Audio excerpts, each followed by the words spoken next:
బాబాసాహెబ్ అంబేద్కర్గా ప్రసిద్ధి చెందిన doctor BR Ambedkar ఒక ఆర్థికవేత్త, రాజకీయవేత్త మరియు సామాజిక సంస్కర్త.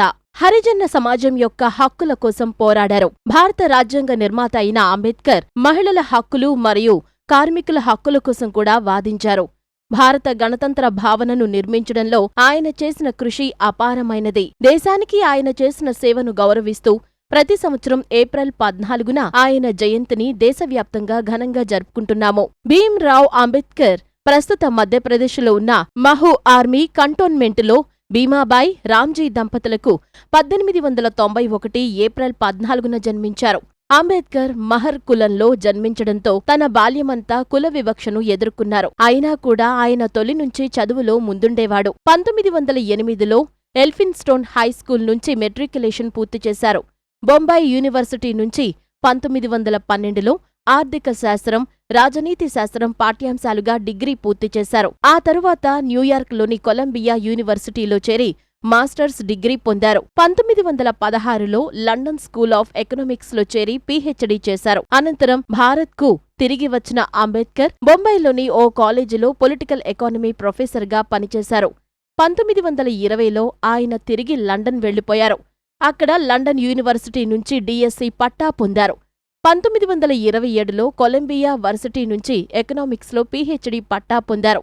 అంబేద్కర్ తన తరంలోనే అత్యంత విద్యావంతులైన భారతీయుల్లో ఒకనిగా పేరు గడించారు. 1927లో భారత్కు తిరిగి వచ్చిన అంబేద్కర్ కుల వివక్షపై పోరాటానికి నడుం బిగించారు.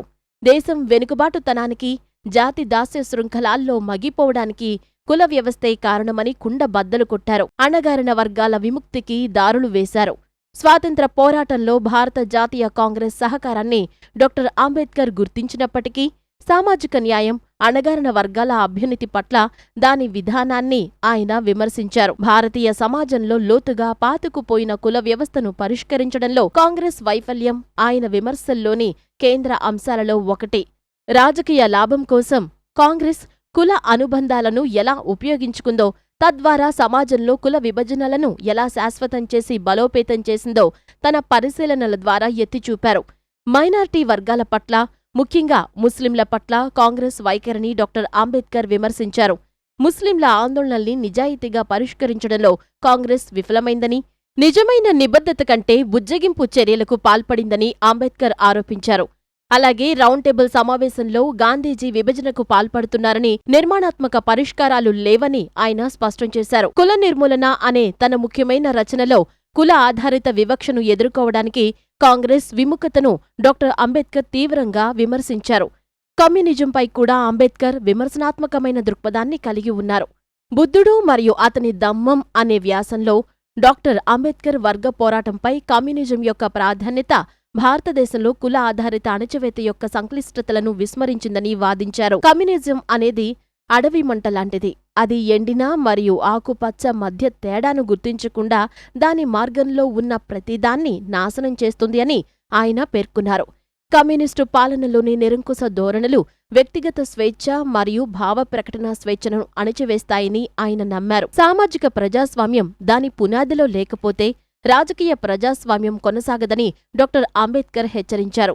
కులం, తరగతి మరియు ఇతర రకాల అణచివేతల ఖండనపై ఆయన నొక్కి చెప్పిన అంశాలు సమానత్వం మరియు ప్రజాస్వామ్యంపై సమకాలీన చర్చల్లో ఇప్పటికీ సందర్భోచితంగా ఉన్నాయి. మనమంతా ఒకటేనని చాటి చెబుతూ భారతీయతకు కొత్త నిర్వచనమిచ్చి జాతి ఏకీకరణకు కృషి చేసిన డాక్టర్ బిఆర్ అంబేద్కర్ అనారోగ్య సమస్యలతో 1956 డిసెంబర్ 6న ఢిల్లీలోని తన నివాసంలో కన్నుమూశారు. ప్రపంచ మేధావుల్లో ఒకరైన అంబేద్కర్ స్వాతంత్ర్యం తరువాత భారతదేశం అభివృద్ధిపై ఎన్నో కలలు కన్నారు. ఆయన ఆశయ సాధనకు కృషి చేయడమే మనం ఆయనకిచ్చే నిజమైన నివాళి.